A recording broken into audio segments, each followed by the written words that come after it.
Chers tous, bonjour, bonsoir. Aujourd'hui est un nouveau jour. Je suis Jimmy, professeur des universités. Beaucoup de gens se posent la question de savoir pourquoi est-ce que les Africains devraient parler du conflit Iran-Israël. Certains se disent, cette guerre ne nous regarde pas, elle est très loin de nous, ce sont des affaires du Moyen-Orient, pas les nôtres. Nous devons d'abord nous occuper de nos propres problèmes.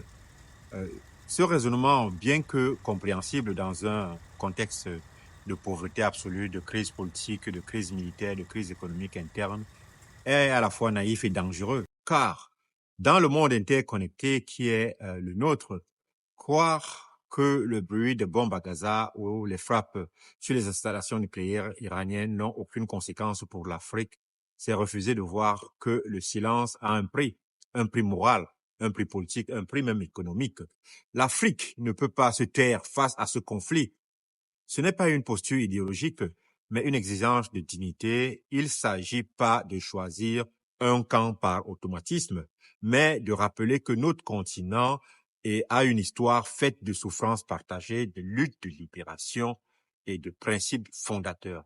Lorsqu'Israël bombarde Gaza de façon disproportionnée, ou alors que les États-Unis, sous la présidence de Donald Trump, ordonnent des frappes contre les installations nucléaires d'Iran, ce ne sont pas de simples faits militaires, ce sont des signaux d'un ordre moral mondial, fondé sur la force et non sur le droit. Et l'Afrique, qui fut victime de la loi du plus fort durant la colonisation, ne peut rester muette face à cette dérive. Lorsque Nelson Mandela disait, je le cite, notre liberté est incomplète sans la liberté des Palestiniens. Fin de citation. Il savait que des peuples opprimés ont une mémoire.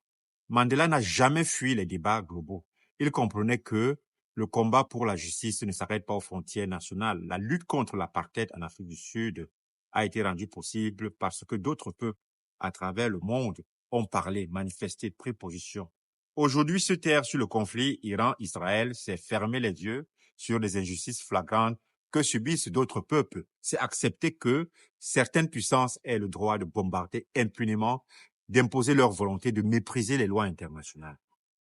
Et ce silence est une erreur stratégique, car l'Afrique a déjà payé ce genre de prix. Les tensions au Moyen-Orient font flamber les prix, par exemple, du pétrole, déstabilisant les marchés, nourrissant les sécurités régionales et affectant profondément les économies africaines. Dans plusieurs pays, les produits de première nécessité deviennent inaccessibles. L'instabilité mondiale alimentée par ce conflit fragilise donc davantage nos États, déjà exposés à la dette, à l'inflation et aux crises alimentaires. Donc, dire que cette guerre ne nous concerne pas, c'est donc fermer les yeux sur les conséquences directes dans nos foyers, sur nos marchés, dans nos ports et dans nos écoles. Mais plus encore, se taire, c'est renoncer à peser dans le débat mondial. Et cela revient à accepter que l'Afrique demeure spectatrice d'un mode façonné par les autres. Pourtant, le continent a une voix qui importe d'une mémoire des humiliés, une voix qui peut dire au monde que la paix ne se nourrit pas sur les ruines des autres peuples, une voix qui peut rappeler qu'aucune puissance, quelle que soit sa technologie ou ses alliances, ne peut imposer durablement sa vision sans justice ni dialogue. L'Afrique a donc le devoir de parler, parce qu'elle a souffert, parce qu'elle a résisté, parce qu'elle souffre encore, parce qu'elle a appris que la neutralité face à l'injustice est une forme de complicité. L'Afrique ne doit donc pas parler parce que elle doit prendre un camp, mais elle doit rester fidèle à elle-même, fidèle à la justice, que la vie humaine a de la valeur partout et que les bombes n'apportent jamais la paix, que la justice est la condition première de toute sa stabilité durable. Et si l'Afrique veut véritablement s'émanciper, s'affirmer dans le concert des nations, elle doit cesser d'être une terre d'oubli. Elle doit être une terre de voix, la voix de la sagesse, de la modernité, de la modération, de la fermeté morale.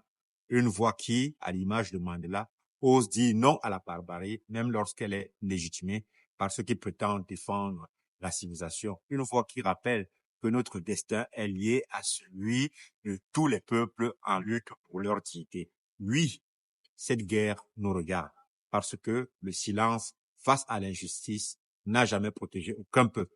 parce que la neutralité face à la souffrance des autres finit toujours par nous rattraper et parce que parler, c'est exister. Mandela nous l'a appris.